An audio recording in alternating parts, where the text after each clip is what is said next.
Hi everyone, Jozzy Games here, bringing you another Roller Coaster Tycoon 3 Sandbox gameplay. So I'm up to episode 5 now. Before I get started, I'd also like to thank everyone for the support on the last couple of videos. Means a lot, and I've already said it in the previous videos, but it's clear that everyone is enjoying the Sandbox mode over the objectives, and frankly, so am I. It's a lot more... I find it a lot more entertaining and less boring in a way myself. Just having the freedom to do whatever I want. Which is essentially what Sandbox mode is for. So thanks for all the support. Hopefully it's been entertaining enough for everyone. Continue the likes and support and the subscribers, please. It means a lot. So anyway, with no further ado, I'll get into the video now. So as you can see, that's just happened. I did a bit of landscaping. I wanted to raise the spooky area here to I just think it'd be nice to have a little bit more elevation in the park, as no other areas really get off the ground other than that one roller coaster. Mainly because of what is happening on the screen right now. You can see that every time I went to go put a path in here, the landscape changed, or it made those small squares in the hill, which is quite unsightly. And I don't know if you can tell from the previous videos, but I definitely like to have a clean landscape in my parks. So yeah, it makes it hard when just putting in things like paths makes the park, or makes the landscape, broken. Anyway, side rant. So I went to build a castle here. It was supposed to be a bit of a spooky castle, or a haunted castle. As you can see, I'm building up the walls first. Build a bit of a what would you call it? Like the circular piece, a tower. That's probably the best word. So I put down a little base for the tower on the other side as well. It was a bit of a surprise when building that, because you couldn't do a complete circle and join the walls to it, which I think is possible with from memory, the pirate design. You can do that, as in you can join it to the middle, but this one seems to be a little bit smaller, so you can't actually join the wall to the bottom of the tower, if that makes sense. So I've had to do this little, as you can see there, I've had to cut out half of that tower, as I can't actually do a full tower and join the wall to it. So I've just had to leave it like that, but I found a little bit of a workaround, which you'll see later on here, or shortly, for that castle. Now, as I was building this, one thing I did notice is that this walkway, you have to use this piece called a walkway, which it's a bit annoying, as it actually has depth. It's pretty much the same depth as a 1/3 wall. So when I went to go put the walkway along the bottom of as the floor of the roof of this castle, essentially, I'm not able to actually put anything on it, and it actually obscures the view of that door. It's like you can see there, the door and the window are now obscured, which doesn't mean all that much, but when I was building it, I was running into, it is an issue as far as I'm concerned, as it's a bit harder to make a complete building when the floors are 1/3 high, and making doors not very realistic. But in the end, it is what it is. So I just had to roll with that one, as I'm building the second tower here now, and realized that I built it a little bit too high, so I had to go back and restart it. So I put all the parapets around the edge there, the little spikes there.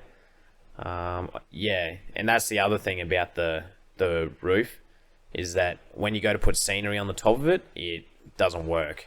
And then I tried to use a different floor piece, but it stuck outside of the walls of the castle, so I had to go back to using the standard castle floor or roof, whatever it calls it. And I just won't be able to put any scenery on the roof, essentially, as it'll be 1/3 height off that. Must have like a barrier, like a 1/3 barrier on top, so nothing can sit flush to the roof, which is unfortunate.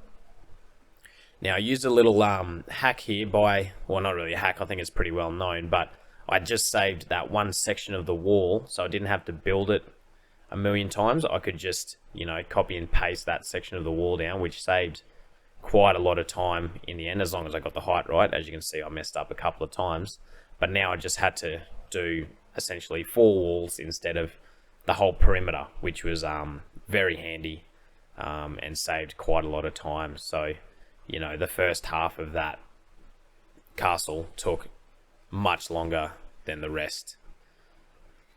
Yeah. So now I just added a few extra little bits of character to the castle, make it a bit more run down, as it's supposed to be a bit spooky. It's looking a little bit too medieval and knightly or holy or royally. So I added in a few breaks just to make it, seem a little bit spookier.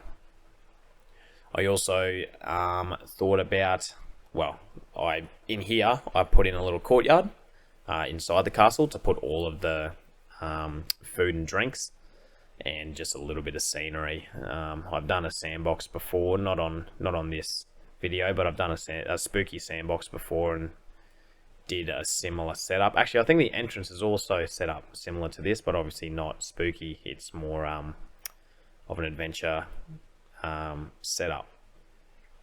So I spent a little bit of time here just tidying up some scenery. I thought a good bit of scenery there was that tree actually sort of fit on the edge of the castle, and I think that actually looks really nice.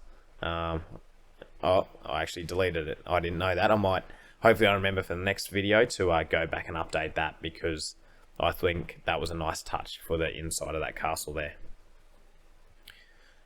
So for the rest of this video, I pretty much was just space proofing the rest of this area. I realized that there's not actually that many spooky themed rides in this game, so I pretty much just dropped the rides where I thought was going to be a good spot, as I'd already pre-established that wooden coaster station, so I knew that I was going to be building a big roller coaster around this area, but I knew I also needed to put a few flat rides around just to fill in that extra space.